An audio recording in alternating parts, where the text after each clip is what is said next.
நம் ஆண்டவராகிய இயேசு கிறிஸ்துவின் அருளும் கடவுளின் அன்பும் தூய ஆவியாரின் நட்புறவும் உங்கள் அனைவரோடும் இருப்பதாக.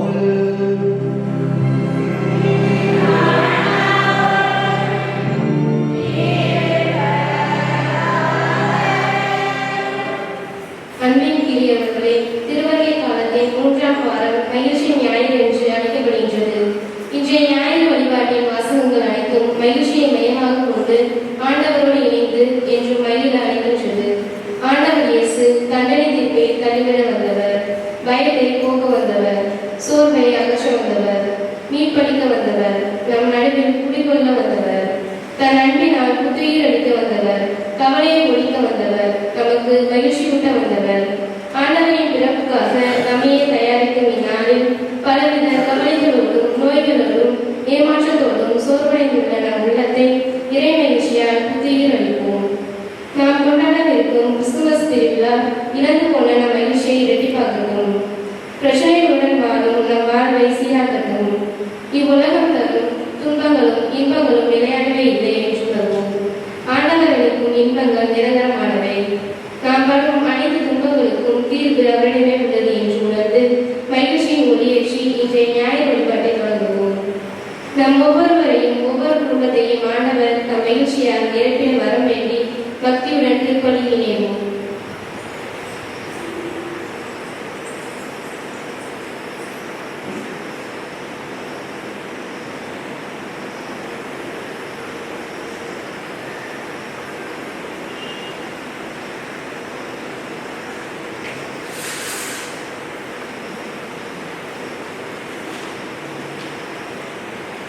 அன்புமிக்க சகோதர சகோதரிகளே, நாம் திருமுழுக்கின் நினைவாக நம் மீது தெளிக்கப்படும் தமது படைப்பாகிய தண்ணீரை புனிதப்படுத்தி அருளுமாறு நம் ஆண்டவராகிய தந்தையை நோக்கி கெஞ்சி மன்றாடுவோமாக.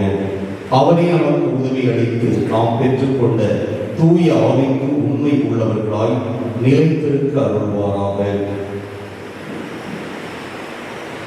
என்றென்றும் உள்ள எல்லாம் இறைவா, வாழ்வின் ஊற்றும் தூய்மையின் தொடக்கமுமான தண்ணீரின் வழியாக மக்கள் புனிதம் அடைந்து நிலை வாழ்வின் கொடையை பெற வேண்டும் என்று திருமுலமானி இத்தண்ணீரை புனிதப்படுத்தியருள உம்மை வேண்டுகிறோம்.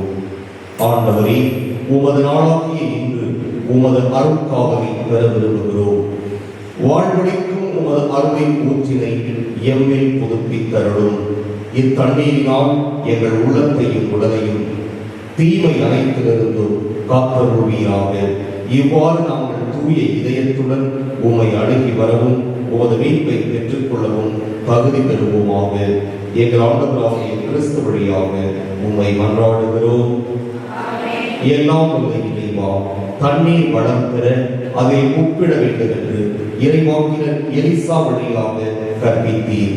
உமது படைப்பு பொருளாகிய இந்த உப்பை பரிவிளக்கத்துடன் புனிதப்படுத்தியருள உம்மை தாழ்மையுடன் வேண்டுகிறோம். ஆண்டவரே, உப்பு கலந்த தண்ணீர் தெளிக்கப்படும் இடமெல்லாம் தீயோனின் தாக்குதல் அனைத்தும் தோல்வியுறச் செய்வீராக. உம் தூய ஆவியார் உடனிருந்து எங்களை இடையராது காத்தருள்வாராக. எங்கள் ஆண்டவராகிய கிறிஸ்து வழியாக உம்மை மன்றாடுகின்றோம்.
எல்லாம் வல்ல இறைவன் பாவங்களில் இருந்து நம்மை தூய்மைப்படுத்துவாராக. இந்த நற்கருணை கொண்டாட்டத்தின் வழியாக அவர் தம்முடைய ஆட்சியின் விருதில் பங்கு கொள்ள நம்மை தகுதி பெறச் செய்வாராக.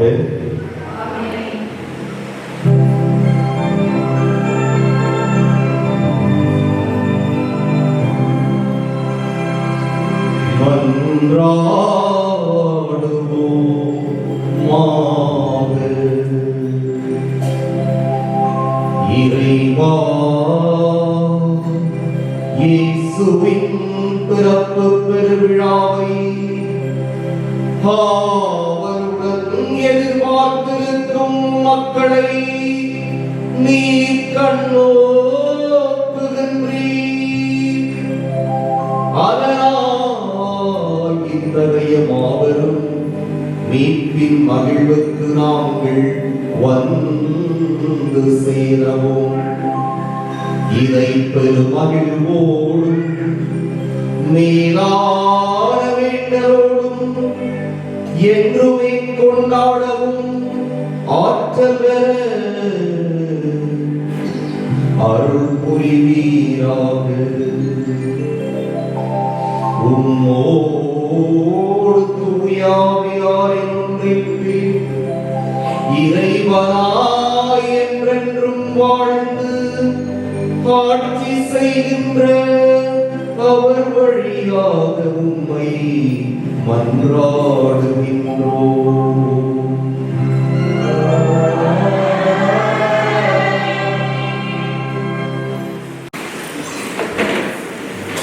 இறைவாக்கினர் செப்பேனியா நூலிலிருந்து வாசிக்கப்படவிருக்கும் இன்றைய முதல் வாசகம் எருசலேம் மக்களுக்கு ஆண்டவர் அருளவிருக்கும் மகிழ்ச்சியை எடுத்துரைக்கின்றது.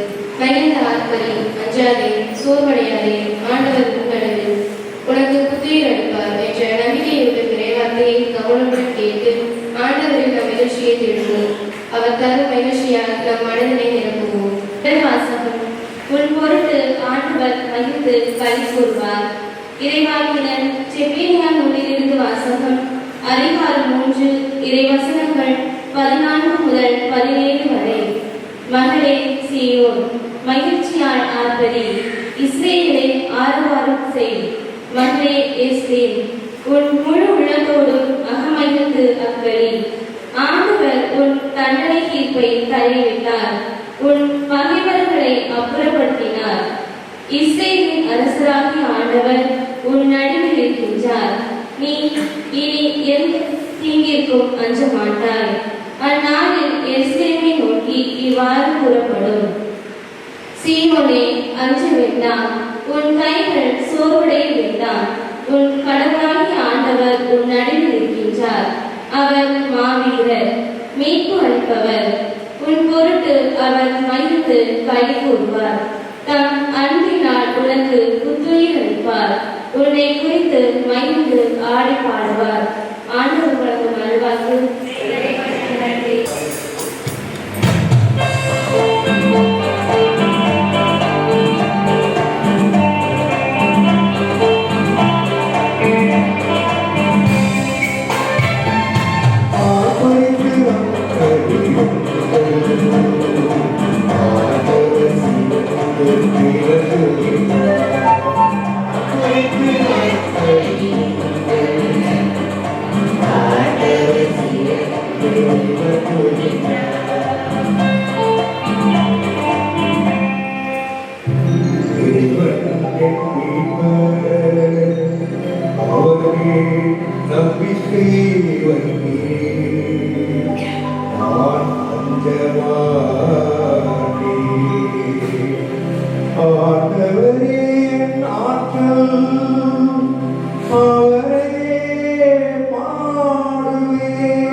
Thank you.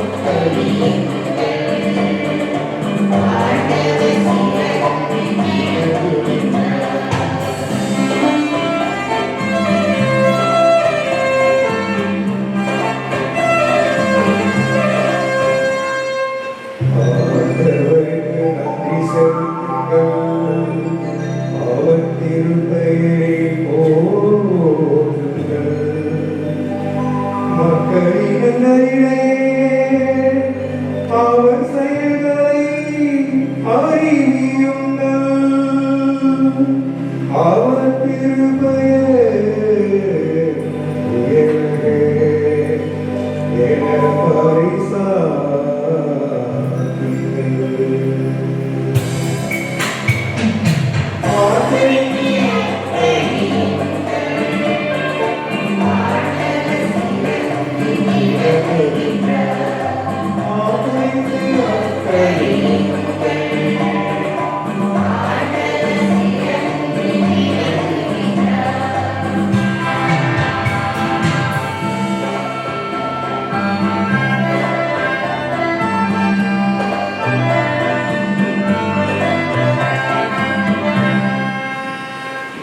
ஆண்டவருக்கு புகழ் பாவங்கள் ஏனெனில் அவர் மாற்றியும் செயல்களை புரிந்துள்ளார். உலகம் அதை அறிந்து கொள்வதாக. சீயோனின் குடியிருப்போரே, ஆண்டவரின் ஆர்ப்பரித்து அக்கறையுங்கள். இஸ்ரவேலின் தூயவர் உங்களிடையே விளங்குகின்றார்.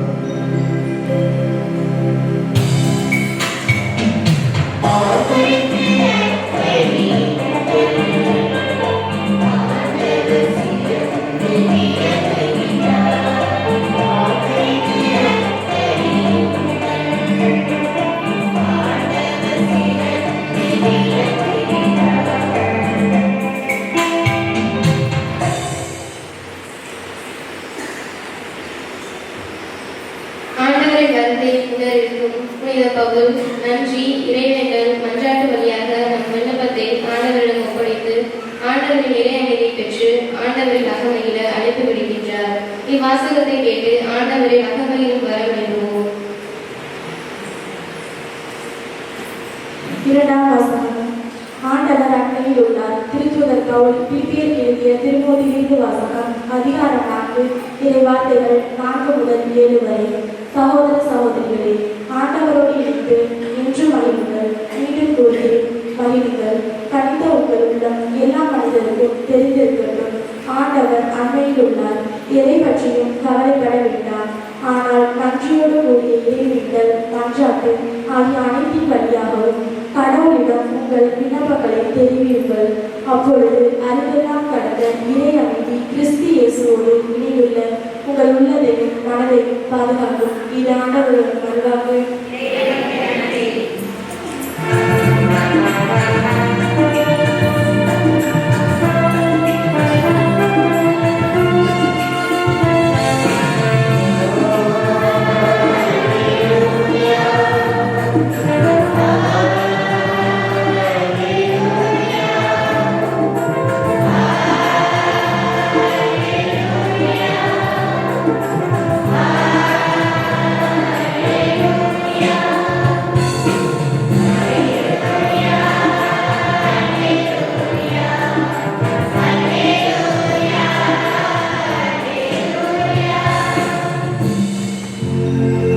ஆண்டவராகிய என் தலைவரின் ஆவி என் மேல் உள்ளது. ஒடுக்கப்பட்டோருக்கு நற்செய்தியை அறிவிக்க என்னை அனுப்பியுள்ளார். அல்லேலூயா.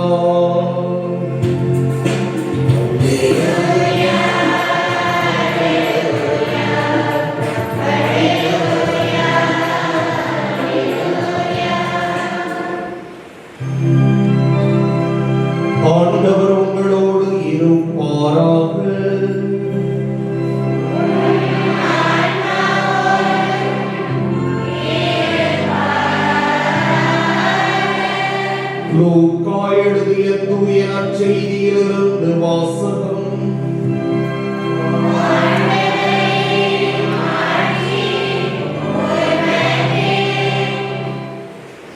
அதிகாரம் 3 இறைவாக்குகள் 10 தொடக்கம் 18 இறுதியாக. அக்காலத்தில் திருமுழுக்கு யோவான் போதித்துக் கொண்டிருந்த போது நாங்கள் என்ன செய்ய வேண்டும் என்று கூட்டத்தினர் அவரிடம் கேட்டனர். அதற்கு அவர் மறுமொழியாக, 2 அங்கிகளை உடையவர் இல்லாதவரோடு பகிர்ந்து கொள்ளட்டும், உணவை உடையவரும் அவ்வாறே செய்யட்டும் என்றார். வரி தண்டுவோரும் திருமுழுக்கு பெற வந்து, போதகரே, நாங்கள் என்ன செய்ய வேண்டும் என்று அவரிடம் கேட்டனர்.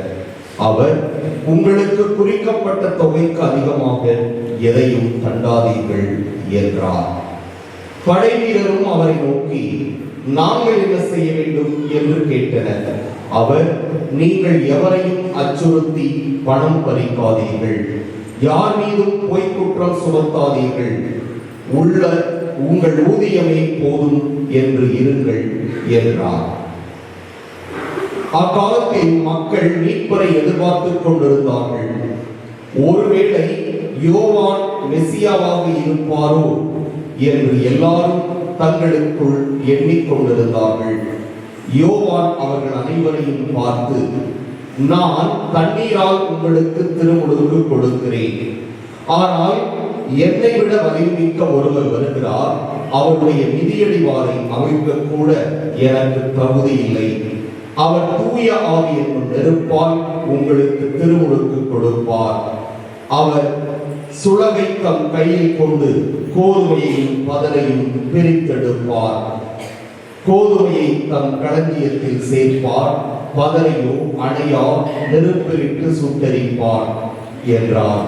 மேலும் பல அறிவுரைகள் கூறி மக்களுக்கு நற்செய்தியை அறிவித்தார்.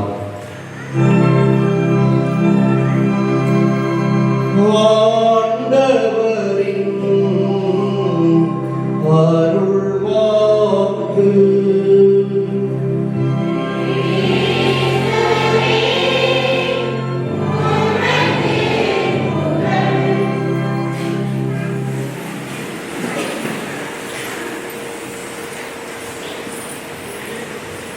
ஏற்கனவே உங்களுக்கு சொன்னதை உங்களுக்கு தெரியும் என்று நம்புவதை நான் மீண்டும் கேட்கிறேன். திருப்பலியில் ஒவ்வொரு நாளும் ஃபாதர் ஒரு கலர் உடுப்பு போடுறார், அப்படிதானே? பூச உடுப்பு. எத்தனை கலர் இருக்கு சொல்லுங்க பார்க்கலாம். பச்சை, வெள்ளை, சிவப்பு, வயலட்டு, பிங்க், கோல்டு. அவ இத்தனை வகை உடுப்பு இருக்கு. வெரி குட், கைதட்டுக்கலாம். இதுல சிகப்பு உடுப்பு போட்டா என்ன அர்த்தம்? தவறலாம். சிஸ்டர் கேட்காதீங்க, சிஸ்டர் சொல்லி கொடுக்கூடாது. ஆமா, அதெல்லாம் சொல்லி கொடுக்குறாங்க. சிகப்பு உடுப்பு போட்டா என்ன அர்த்தம்? சிகப்பு என்ன கலரு? ரத்த கலரு. ஆமா, அப்ப சிகப்பு உடுப்பு போட்டா அந்த ரத்தத்தோட தொடர்படுத்தி சொல்லுங்க பார்க்கலாம், என்ன அர்த்தம்? ஆமா, ரத்த சாட்சி. பழைய தமிழ், புதிய பேரு மறை சாட்சி, வேத சாட்சி, அப்படிதானே? திருச்சபைக்காக ரத்தம் சிந்தியவர்கள், திருச்சபைக்காக ரத்தம் சிந்தியவர்கள். குருதி ஞாயிறு அன்னைக்கு என்ன போடுறோம்? சிகப்பு, அப்படிதானே? ஆமா, இயேசு ரத்தம் சிந்த எங்க போறாரு? எருசலேம் நகருக்குள்ள போறாரு. சோ இந்த மறை சாட்சி, ரத்த சாட்சி, இது மாதிரி திருச்சபைக்காக ரத்தம் சிந்திய திருத்தூதர் இயேசுடைய சீடர்கள் 12 பேர். நான் திருத்தூதர் பவுலையும் உள்ளடக்கி சொல்கிறேன், யூதாசை அல்ல. ஆக இவங்களெல்லாம் குறிக்கும் போது என்ன கலர் போடுறோம்? என்ன கலரு? சிகப்பு. அப்புறம் பச்சை கலர் போடுறோம். எது இருக்கு? ஆண்டினுடைய பொது காலம். பொதுவானது, எந்த ஒரு அதுக்கு ஒரு அர்த்தம் இல்லை, பொது காலம், அப்படிதானே? ரைட். அடுத்தது பர்பிள் கலர் போடுறோம். வயலட் கலர் நீங்க சொல்றீங்க, கத்தரிப்பு கலர் சொல்லலாம். அதுக்கு என்ன அர்த்தம்?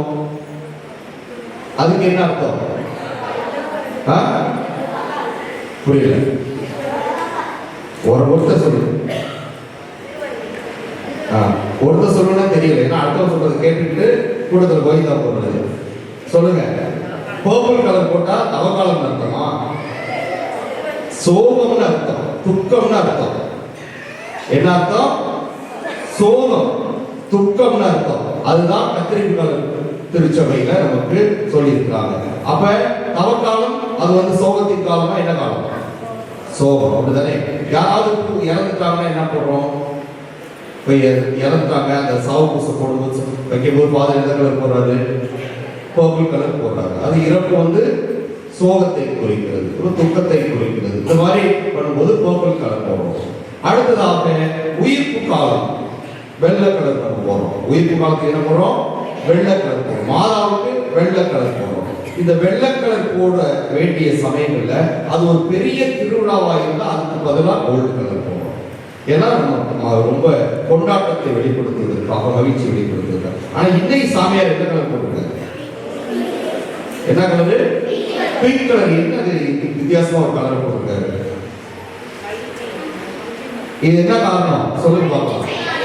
ஆமா, இது பிங்க் நிறைய பேர் போட்டு வந்திருக்கீங்க. தெரிஞ்சு போட்டு வந்தீங்களா, தெரியாம போட்டு வந்தீங்களா? பிங்க் கலர் எதனுடைய வெளிப்பாடு? ஏன்னா எதனுடைய வெளிப்பாடு? மகிழ்ச்சியின் வெளிப்பாடு. எதனுடைய வெளிப்பாடு?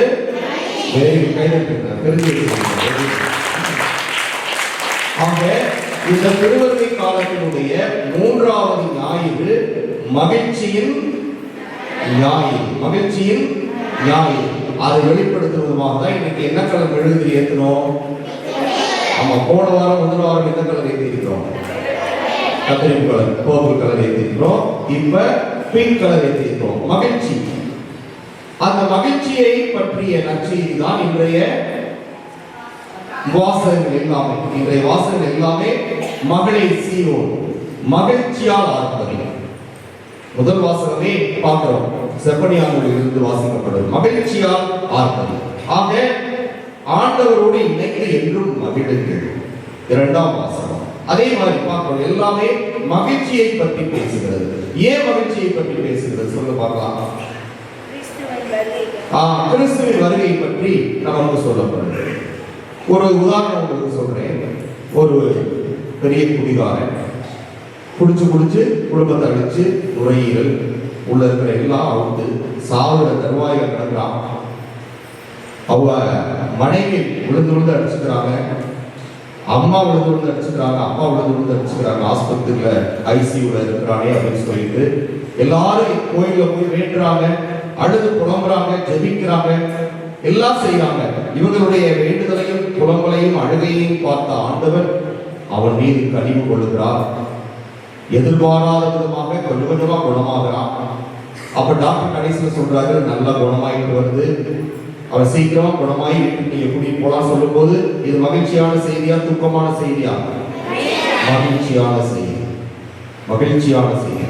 அது மாதிரிதான் துன்பத்தில் இருக்கிற மக்களுக்கு இயேசு வரப்போறாரியா, உங்களுடைய துன்பத்தெல்லாம் துடைக்க போறாரு, நீங்க சந்தோஷமா இருங்க என்று கவலையோடு இருந்த மக்கள், ஏக்கத்தோடு இருந்த மக்கள், வேதனையோடு இருந்த மக்களுக்கு ஐயா ஒருத்தர் வரப்போறாரியா, அவர் வந்து அவங்க பிரச்சனை எல்லாம் தீர்ந்துரும் அப்படின்னா நிச்சயமா மகிழ்ச்சி அடையும். அதைத்தான் இந்த வாசகத்துல நான் பார்க்கிறோம். ஆக அவன் என்ன செய்யறான்? குணமாகறான். வீட்டுல எல்லாரும் சந்தோஷமா குடிக்க போயிட்டாங்க, எல்லாரும் ரொம்ப மகிழ்ச்சி, ரொம்ப சந்தோஷமா இருக்கிறாங்க. ஆனா நாட்கள் போகுது, 6 மாசம் 1 வருஷம் போகுது. திரும்ப அவன் எங்க நிக்கிறான்?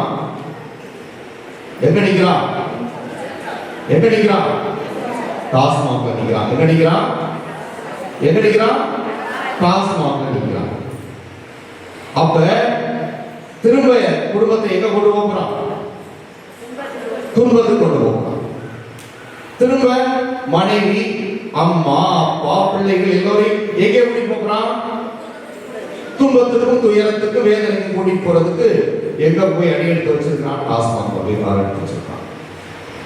ஆக ஆண்டவர் கொடுத்த அந்த மகிழ்ச்சியை அனுபவிக்க அவன் மறுக்கிறான். அதுபோலதான் இஸ்ரேல் மக்களை பார்த்து வரப்போறார் அப்படியே மகிழ்ந்து களி கூர்ந்து அக்களித்து ஆர்ப்பரித்து கொண்டாடுகிறார்கள். ஆனால் இயேசு வருகிறார். வந்தவுடன் இவர் எப்படியா கடவுளா இருக்க முடியும்? இவர் எப்படியா இறைமகனா இருக்க முடியும்? ஒரு பெண்ணின் வயிற்றிலிருந்து பிறந்தவர் எப்படியா இருக்க முடியும் என்று அவரை ஏற்றுக்கொள்ள மறுக்கிறார்கள். துன்பங்கள் தொடர்கின்றன, வேதனைகள் தொடர்கின்றன.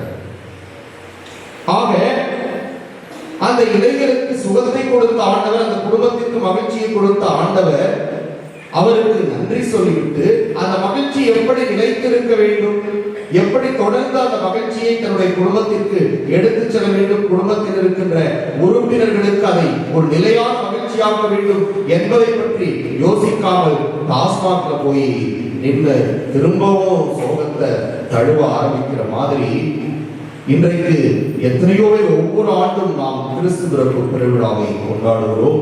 அப்படியே மகிழ்ச்சியால தோண்டி குதிக்கிறோம். கிறிஸ்துமஸ் வரப்போகுது, கோயில கொண்டாட்டங்கள் இருக்க போகுது, விளையாட்டு போட்டி நடக்க போகுது, டான்ஸ் நடக்க போகுது. இந்த ஏரியாவே கோயிலே அப்படி குதூகலமாக இருக்க போகுது, மகிழ்ச்சியா இருக்க போகுது. புது ட்ரெஸ் எடுக்க போறாங்க. இப்படி எல்லாம் நம்ம ரொம்ப சந்தோஷமா இருக்கிறோம். இருந்துட்டு கொண்டாடிட்டு அவருடைய பிறப்பு விழாவை அது முடிஞ்சதுக்கு அப்புறம் வாழ்க்கை இது போன்று மீண்டும் பழைய நிலைக்கு திரும்பினால் இந்த கொண்டாட்டத்தினுடைய அர்த்தம் என்ன? இயேசுவினுடைய பிறப்பினுடைய அர்த்தம் என்ன? அவர் எதற்காக இந்த உலகிலே பிறந்தாரோ அதனுடைய அர்த்தத்தை நாம் கெடுத்து விடுகிறோம். எனவேதான் இன்று நமக்கு வாக்களிக்கிற நம் ஆண்டவர் நமக்கு உறுதி கொடுக்கிற இந்த மகிழ்ச்சியை நாம் எப்பொழுதும் பற்றிக் கொள்ள வேண்டும் என்றால் அவர் வழி நடக்க வேண்டும். கேட்கிறாங்க ஒவ்வொருத்தரும் இயேசு கிறிஸ்துவிடம். நான் என்ன செய்யணும்? வரிதன்பவர் வந்து கேட்கிறாங்க. அடுத்தது கூட்டத்தில் இருந்து அவர்கிட்ட வந்து கேட்கிறாங்க. அடுத்தது படைவீரர் அவர்கிட்ட வந்து கேட்கிறாங்க. எல்லாரும் நாங்க என்ன செய்யணும் கேட்கிறாங்க. அவர் ரொம்ப அழகா எல்லாருக்கும் பதில் சொல்றாரு. ரொம்ப ரொம்ப அற்புதமா 2 அங்கிகளை வைத்திருப்பவர் பகிர்ந்து கொள்ளுங்கள். வரிதன்பவர் கேட்கும் போது அவரிடம் உங்களுக்கு குறிக்கப்பட்ட தொகைக்கு அதிகமாக எதையும் தண்டாதீர்கள், லஞ்சம் வாங்காதீங்க அப்படிங்கிறாரு. படைவீரர் கேட்கிறாங்க. அதற்கு நீங்கள் எவரையும் அச்சுறுத்தி பணம் பறிக்காதீர்கள். யார் மீதும் போய் இன்னைக்கு கடன் கொடுக்குறாங்க, கொடுத்துட்டு அந்த கடனை கொடுக்க முடியலன்னா இடத்தை எழுதி வாங்குறாங்க, வீட்டை எழுதி வாங்குறாங்க, அச்சுறுத்தி பணம் பறிக்கிறாங்க. பார்க்கிறோம் இன்னைக்கு. அதனாலே குடும்பம் எப்படி போயிட்டு இருக்குன்னு சொல்லிட்டு நாம் இந்த ஏரியாவை பார்க்கிறோம். முக்கியமான ஓய்வு விருதுன்னு ஒன்று வச்சு எல்லாரும் இந்த ஏழைகளா போயிட்டே இருக்கிறோம். இப்படி நாம் செய்து கொண்டே இருக்கிறோம். எனவே யார் மீதும் பொய் குற்றம் சுமத்தாதீர்கள், உங்கள் ஊதியமே போதும் என்று இருங்கள். 2மே லஞ்சத்தை பற்றி தான் பேசுறாங்க. எனவே இப்படி ஒவ்வொருவருக்கும் அவரவர் கேள்விக்கு ஏற்ப ஆண்டவர் அவர்களுக்கு கொடுத்து கொண்டே இருக்கிறார் பதிலை. இது எதற்காக? மகிழ்ச்சிக்காக, மகிழ்ச்சியான வாழ்வுக்கான வழியை நாம் தேட வேண்டும் என்பதற்காக. எனவே அன்புக்குரியவர்களே, அக்காலத்தில் ஆண்டவர் மீட்பரை எதிர்பார்த்துக் கொண்டிருந்தார்கள். அவர்களுக்கு பதில் சொல்லும் விதமாக, ஐயா வந்துட்டார், ஐயா இயேசு, எனக்கு பின் ஒருவர் வருகிறார், அவர் என்னை விட முன்னிடம் பெற்றவரையா, அவரும் நான் ஈக்குவல் கிடையாது, நான் அவருடைய வழியை ஆயத்தம் செய்ய வந்தவன் தான், அவர்தான் உயர்ந்தவர், அவர்தான் பெரியவர், அவர்தான் இறை மகன் இயேசு, அவரை விட உயர்ந்தவர் யாரும் இல்லை, அவர்தான் உங்களுக்கு அந்த மகிழ்ச்சியை, நிரந்தர மகிழ்வை தரப்போகிறவர் என்று முன்குறித்து சொல்லிக் கொண்டிருக்கிறார். எனவே அவருடைய வார்த்தைகளை அன்று நம்பினார்கள். உடனே பிறகு அதை நம்பவில்லை. ஆனால் நாம் அந்த இயேசுவை நம்புவோம், அவருடைய வார்த்தைகளை நம்புவோம். அவர்தான் அவருக்கு மகிழ்ச்சியை ஊற்று, அவருடைய வார்த்தை தான் வாழ்வின் ஆதாரம். நாம் அவரை பின்பற்றுகின்ற பொழுது அவர் இன்று நமக்கு வாக்களிக்கிறாரே, இந்த மகிழ்ச்சி நம்முடைய வாழ்விலே எப்பொழுதும் நிலையானதாக இருக்கும். ஆமென். எழுதிரண்டு விசுவாசத்தை அறிக்கையிடுவோம்.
அன்புக்குரியவர்களே, நம்முடைய மன்றாட்டுகளை ஆண்டவரிடம் எடுத்துரைப்போம். திருமுழுக்கு யோவானை போல கிறிஸ்து வருகைக்காக மக்களை தயாரிக்கும் பொறுப்பினை பெற்றுள்ள நம் திருத்தந்தை ஆயர்கள், குருக்கள், துறவியர் அனைவரும் தன் கடமையை உணர்ந்து மகிழ்வோடு இறைபணியாற்றி தன் தனிமையையும் சோர்வையும் வென்று ஆண்டவரின் அகமகிழ்வு வரம் தர வேண்டும் என்று இறைவாக மன்றாடுகிறோம். நம்பிக்கையை உதவிடமே இறைவா. எங்கள் நாட்டு தலைவர்கள், சமூக தலைவர்கள், மக்கள் பணியாளர்கள் அனைவரும் பிறரின் தேவையை பூர்த்தி செய்வதே வாழ்வு என்பதை உணர்ந்து புதிய உலகையும் புதிய சமூகத்தையும் உமது திருவுலகிற்கு ஏற்ப உருவாக்க அவர்களுக்கு தேவையான நல்ல மனதை தர வேண்டும் என்று இறைவா மன்றாடுகிறோம். எப்பொழுதும் மகிழ்ச்சியாய் இருக்க எம்மை அழைப்பவரே, வாழ்வில் சந்திக்கும் பகைமை, வெறுப்பு போன்ற கசப்புணர்வினால் மகிழ்ச்சியை இழந்து கவலைகளுக்குள் சிக்குண்டு தனிமையை படுத்தப்பட்டுள்ள அனைவரும் கிறிஸ்து என்ற ஒளியால் மகிழ்ச்சியை கண்டுகொண்டு விடுதலை என்னும் உரைகளால் அழகுபடுத்தப்பட்டு அவர்களின் வறண்ட வாழ்வினை குளிர்க்க செய்ய இறைவா மன்றாடுகிறோம். அன்பின் இறைவா, திருகவை காலத்தில் 3ஆம் ஞாயிறாகிய என்று திறவேண்டி இருக்கும் மகிழ்ச்சி திறவை மட்டுமல்லாமல் உலகில் இருக்கும் அனைத்து மாதருக்கும் கிறிஸ்துவின் மகிழ்ச்சியில் நிறைவு என்று நிலைத்து நிற்க பிறருக்கும் பாலன் இயேசு கிறிஸ்துவின் வழியாக இறைவா மன்றாடுகிறோம். நம்முடைய தனிப்பட்ட தேவைகளை அமைதியாக ஆண்டவரிடம் எடுத்துரைப்போம்.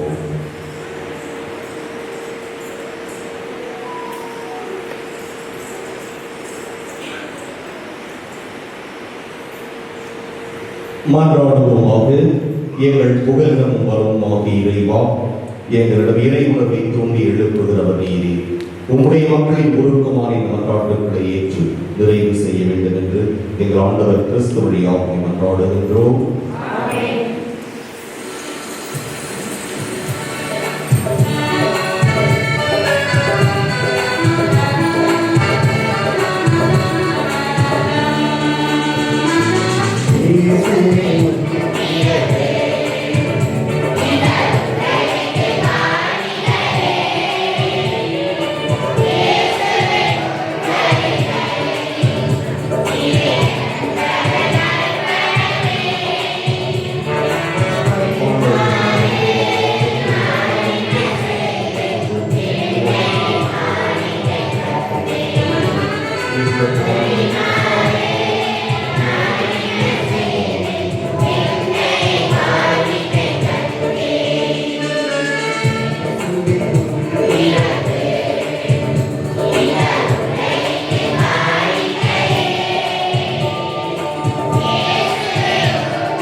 சகோதர சகோதரிகளே, என்னுடையதும் உங்களுடையதுமான இப்பலி எல்லாம் வல்ல தந்தையாகிய இறைவனுக்கு ஏற்றதாகும்படி மன்றாடுங்கள்.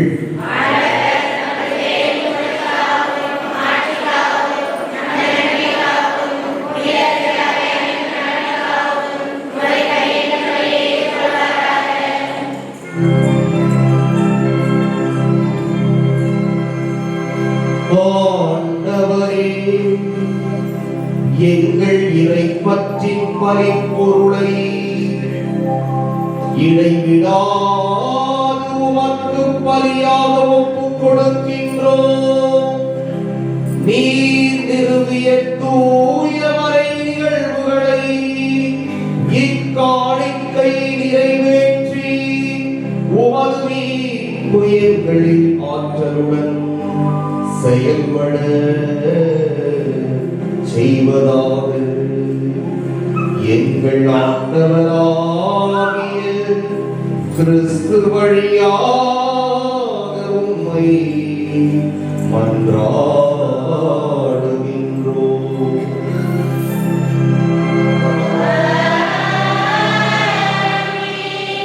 ஆண்டவர் உங்களோடு இருப்பாராக.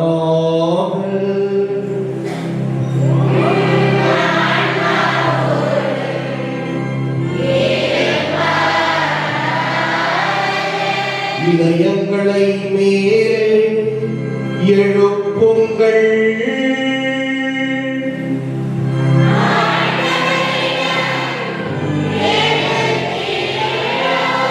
நம் இறைவனாகிய ஆண்டவருக்கு நன்றி கூறுவோம்.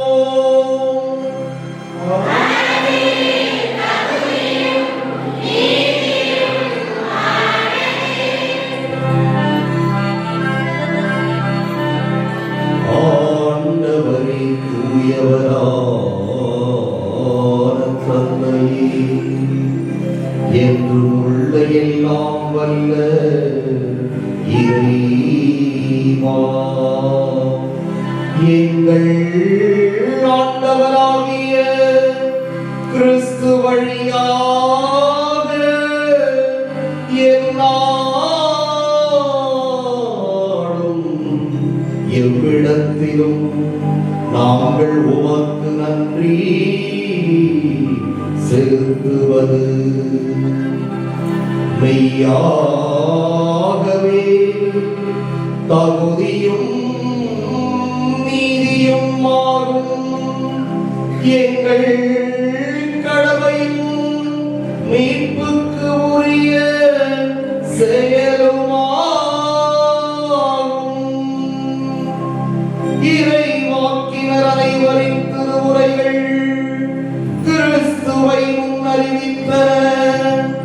சொல்லற்கரியான்புடன் கன்னித்தாய் அவரை தம் திருவயிற்றில் தாங்கினார். அவர் வரவிருக்கின்றார் என யோவான் அறிவித்தார். வந்தபின் அவரை சுட்டிக் காட்டினார். நாங்கள் விழிப்போடு வேண்டுவதையும் அக்களிப்போடு தமது புகழ் பாடுவதையும் அவர் காணும் பொருட்டு தமது பிறப்பின் மறைபொருளை முன்னரே மகிழ்வுடன் எதிர்பார்த்திருக்க எமக்கு அருளினார். ஆகவே வானதூதர் முதன்மை வானதூதரோடும் அரியணையில் அமர்வோம் தலைமை தாங்குவோரோடும் வான்படைகளின் அணிகள் அனைத்தோடும் சேர்ந்து நாங்கள் உமது ஆட்சியை புகழ்ந்து முடிவின்றி பாடுவதாவது.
மெய்யாகவே தூயவர், தூய்மை அனைத்துக்கும் ஊற்று. ஆகவே உம்முடைய ஆவியை பொழிந்து இக்காணிக்கைகளை தூய்மைப்படுத்த உம்மை வேண்டுகிறோம். இவ்வாறு எங்கள் ஆண்டவர் இயேசு கிறிஸ்துவின் உடலும் இரத்தமுமாக எங்களுக்கு இவை மாறுவனவாக.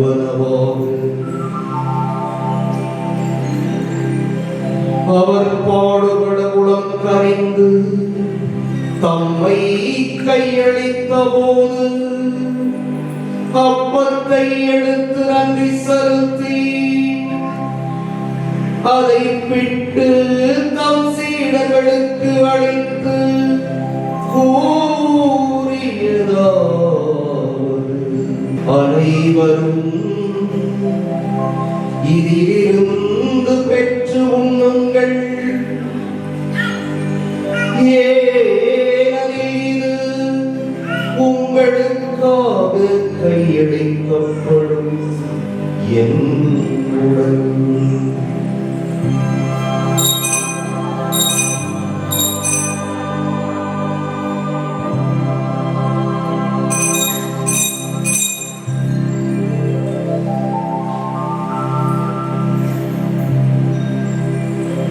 அவ்வண்ணமே இரவு விருந்தை அருந்திய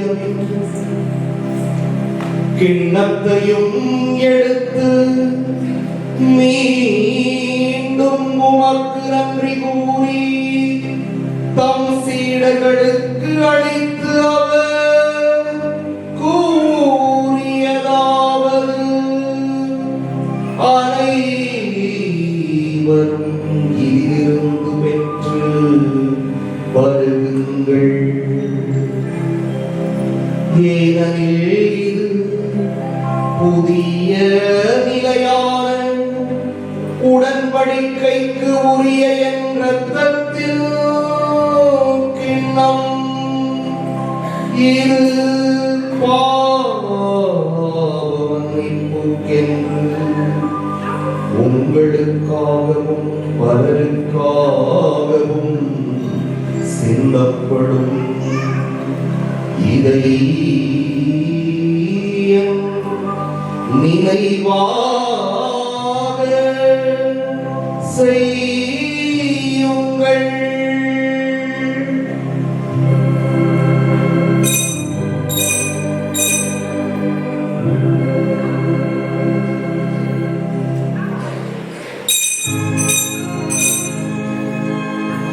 நம்பிக்கையின் மறைபொருள்.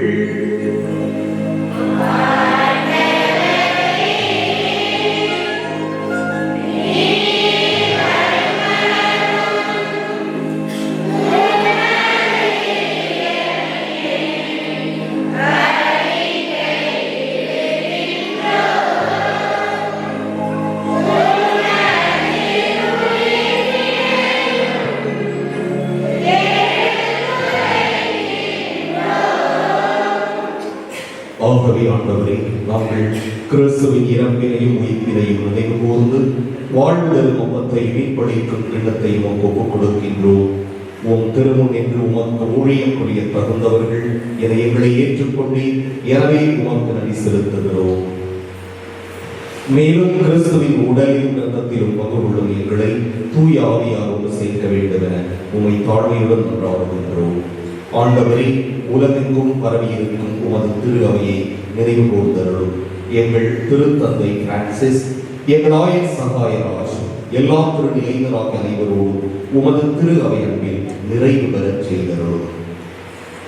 மேலும் உயிர்த்தெழும் எதிர்நோக்குடன் தொழில் கொள்ளும் எங்கள் சகோதரர் சகோதரிகளையும் இறந்தோர் அனைவரையும் இரக்கத்துடன் நினைவு கூர்ந்து உமது திருமுக ஒளியின் ஏற்றருளும். எங்கள் அனைவர் மீதும் இரக்கமாயிரும். கடவுளின் கன்னித்தாயான புனித மரியா, அவருடைய கணவரான புனித யோசேப்பு, புனித திருத்தூதர்கள், இவ்வுலகில் உகந்தவராய் இருந்தோராகிய புனிதர் அனைவருடனும் நாங்கள் நிலை வாழ்வில் பங்கு கொள்ளும் தகுதி பெற்று உம் திருமகன் இயேசு கிறிஸ்து வழியாக உம்மை புகழ்ந்தேத்தும் வரவருள உம்மை மன்றாடுகிறோம்.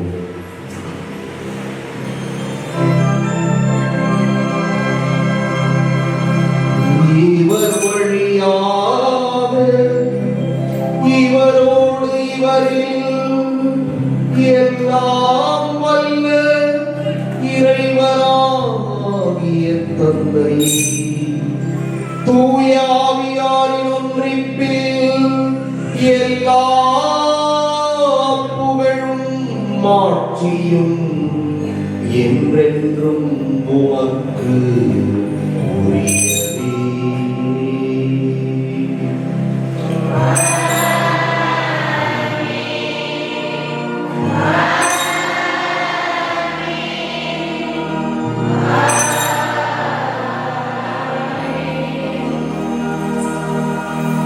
மீட்பரின் கட்டளையால் கற்பிக்கப்பட்டு இறைவடிப்பினையால் பயிற்சி பெற்ற நாம் துணிந்து பாடுவோம்.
ஆண்டவரே, தீமை அனைத்திலிருந்தும் எங்களை விடுவித்து எங்கள் வாழ்நாளில் அமைதியை கனிவுடன் அருளவும்மை மன்றாடுகிறோம். உமது இரக்கத்தின் உதவியால் நாங்கள் பாவத்திலிருந்து எப்போதும் விடுதலை பெற்று யாரொரு கலக்கமின்றி நலமாயிருப்போமாக. நாங்கள் எதிர்நோக்கி இருக்கும் பேரின்பத்துக்காகவும் எம் மீட்பராகிய இயேசு கிறிஸ்துவின் வருகைக்காகவும் காத்திருக்கின்றோம்.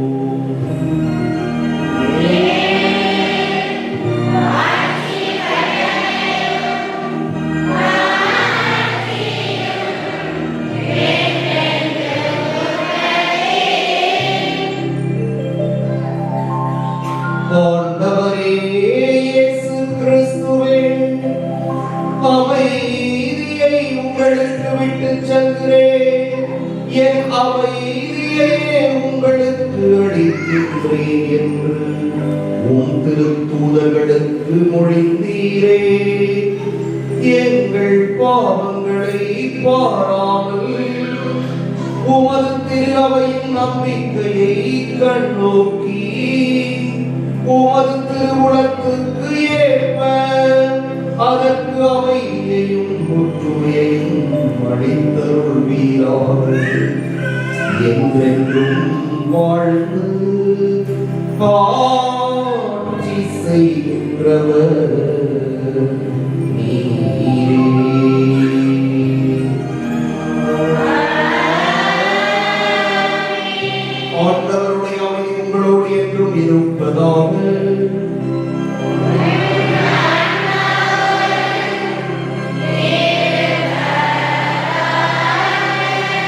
ஒருவருக்கொருவர் அமைதியை பகிர்ந்து கொள்வோம்.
இதோ இறைவனின் செம்மறி, இதோ உலகின் பாவங்களை போக்குபவர். செம்மறி விருதுக்கு அழைப்பு பெற்றோர் பேறு பெற்றோர்.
இதோ நான் விரைவில் வருகிறேன்.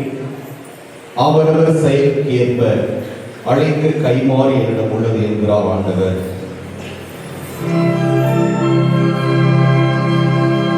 ஆண்டவரே, உமது கனிவை கெஞ்சி கேட்கின்றோம். அதனால் எங்களை குற்றங்களில் இருந்து விடுவித்தவும் அருட்கொடைகள் வரவிருக்கும் விழாவுக்கு எங்களை தயாரிப்பனவாக எங்கள் ஆண்டவராகிய கிறிஸ்து வழியாக உம்மை மன்றாடுகின்றோம்.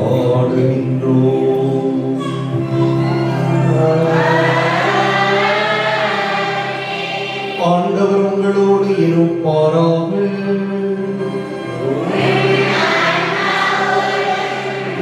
Yeah. எல்லாம் வல்ல இறைவன் தந்தை மகன் தூயாவியார் உங்களுக்கு ஆசி வழங்குமாறாக.